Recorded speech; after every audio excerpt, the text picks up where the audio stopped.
চট্টগ্রামের গণমাধ্যম কর্মরত একঝাঁক তরুণ ও মেধাবী সাংবাদিকদের নিয়ে গঠিত চট্টগ্রাম রিপোর্টার্স অ্যাসোসিয়েশন সিআরএর সদস্যদের নিয়ে সিপিআর মোবাইল সার্ভিসিংয়ের পৃষ্ঠপোষকতায় প্রীতি ফুটবল টুর্নামেন্ট 2024-এর ফাইনাল খেলা জাঁকজমক ও জমকালো আয়োজনের মধ্য দিয়ে অনুষ্ঠিত হয়েছে।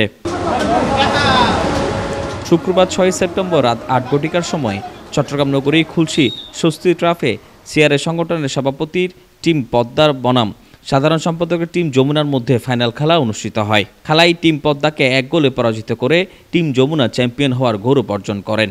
খেলায় ম্যান অব দ্য ম্যাচ নির্বাচিত হয়েছেন সংগঠনের সহ প্রচার সম্পাদক এমআর মিলন, সেরা গোলরক্ষক হয়েছেন আজাদ।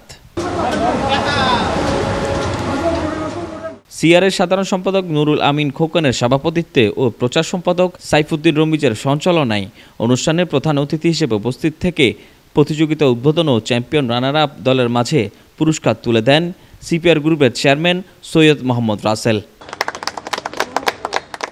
এই সময় প্রিন্ট ও ইলেকট্রনিক্স মিডিয়ার সকল সাংবাদিকদের শুভেচ্ছা স্মারক প্রদান করা হয়। Desk report, media express, Chittagong.